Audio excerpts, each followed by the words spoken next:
Alhamdulillah wassalatu wassalamu ala Rasulillah wa ba'd. Para masyayikh, para kiai, para guru, Bapak Ibu semuanya, salam takzim dari saya buat Bapak Ibu para masyayikh. Izin menyampaikan beberapa kesimpulan fatwa Dewan Syariah Nasional MUI nomor 143. Nama fatwanya adalah personal financing atau dalam bahasa Arabnya at-tamwil asy-syakhsi. Seperti apa?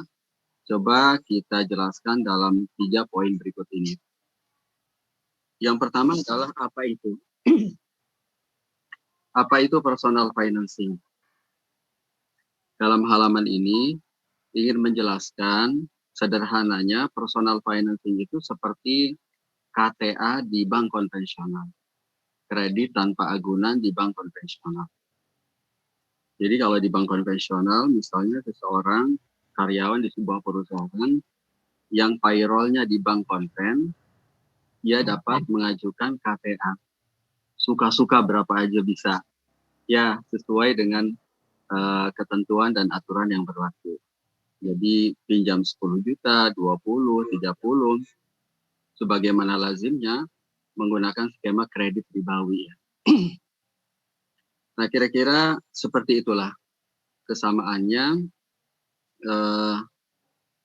keinginan nasabah akan dana tunai. Kalau di syariah, format kredit tanpa agunan atau KTA ini harus sesuai dengan prinsip-prinsip syariah.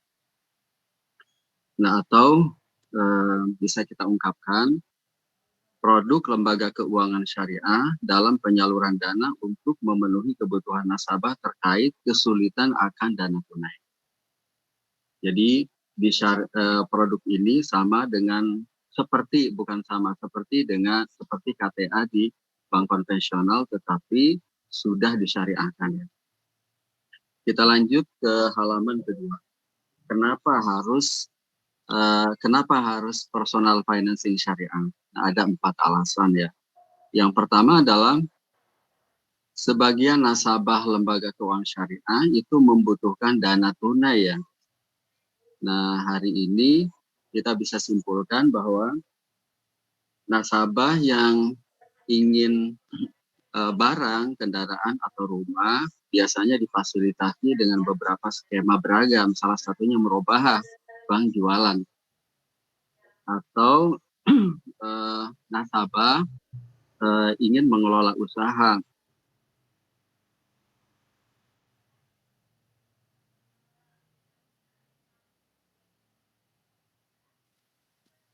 Beberapa skema, antaranya mudharabah. Atau juga beberapa nasabah yang ingin dana tunai, disediakan juga beberapa skema seperti refinancing. Tetapi refinancing ini syaratnya nasabah harus punya aset. Ya. Nah, itu nomor 1.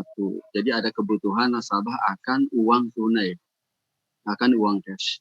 Yang kedua, nasabah tidak memiliki agunan atau menerima pembiayaan sebelumnya. Jadi tidak ada agunan, tidak memiliki aset. Karena kalau nasabah punya agunan kan tinggal milih gadai ya. Gadai emas. Dia punya emas, ingin dana tunai digadaikan, digadai syariah. Atau dia punya aset, tinggal pilih refinancing. Nah, ini nggak punya agunan, nggak punya aset. Nah, produk inilah yang ingin menjadi salah satu alternatifnya. Yang ketiga, kebutuhan dana tersebut tidak dapat dipenuhi dengan akad-akad yang diatur dalam fatwa.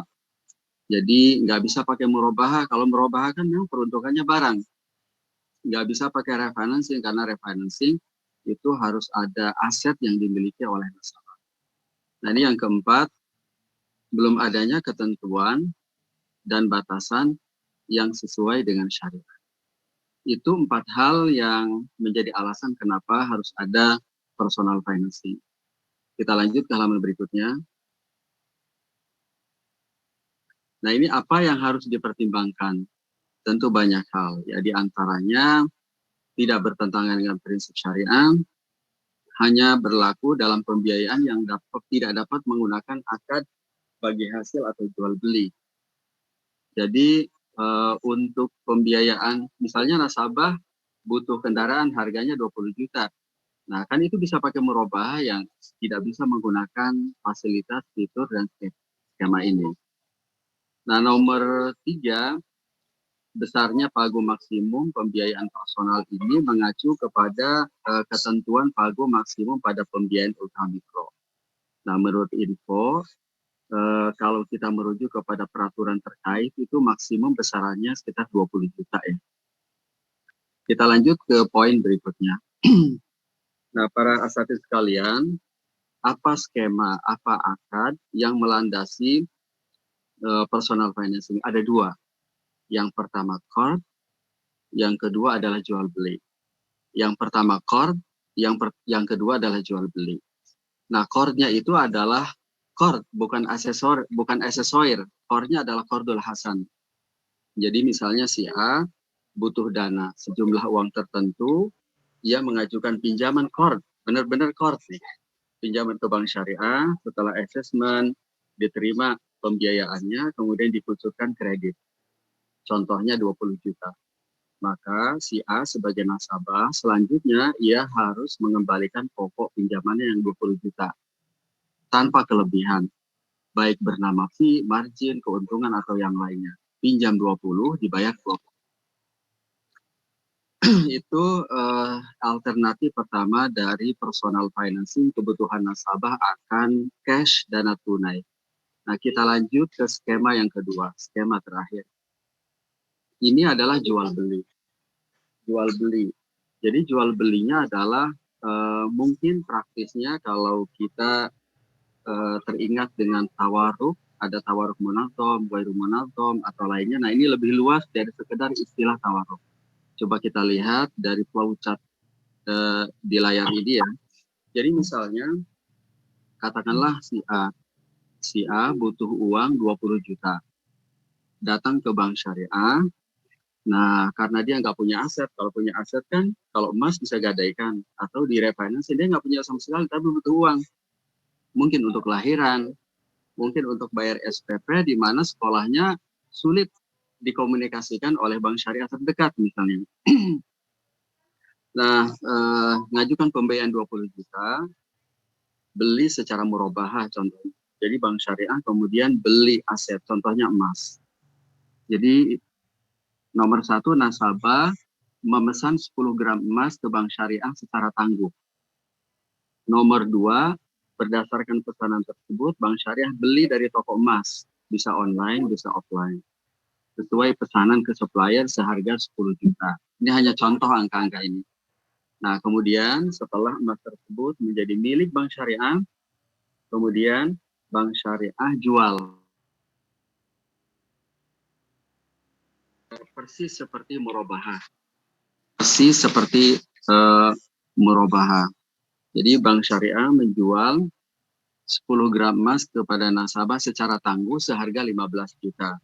Jadi marginnya 5 juta.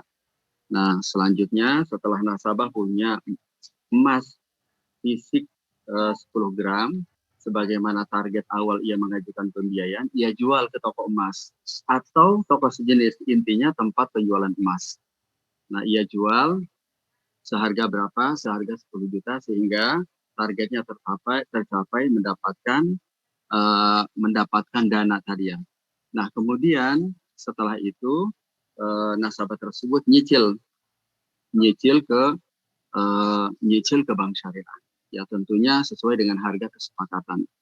Nah, dengan flowchart ini maka kebutuhan nasabah akan dana tunai tercapai dengan penjualan emas tadi, terhindar dari kredit ribawi. Bank syariah sebagai lembaga bisnis bisa memenuhi kebutuhan nasabah akan dana tunai yang tidak memiliki aset tadi dan mendapatkan margin dalam contoh ini 5 juta. Nah, atau dalam contoh lain dengan substansi flowchart yang sama, nasabah saat ia menjual, ia bisa memberikan kuasa kepada bank syariah untuk menjualkan kepada toko emas atau tempat penjualan yang lain. Jadi saat emas sudah dimiliki oleh bank syariah, kalau dalam flowchart ini kemudian diserahkan ke nasabah jual ke toko emas. Ia sendiri yang hadir, datang, menghubungi, menjual ke toko emas. Atau contoh yang lebih fleksibel, nasabah memberikan kuasa kepada bank syariah, kemudian bank syariah menjualkan dan memberikan dana tunai melalui transfer ke rekening nasabah tersebut. Nah, dengan klausul ini diharapkan kebutuhan nasabah akan dana tunai terpenuhi dengan cara yang sesuai syariah, terhindar dari kredit ribawi, juga bank syariah sebagai lembaga bisnis tetap mendapatkan keuntungan atau marginnya. Demikian para asatidz, para guru, Bapak Ibu sekalian. Assalamualaikum warahmatullahi wabarakatuh.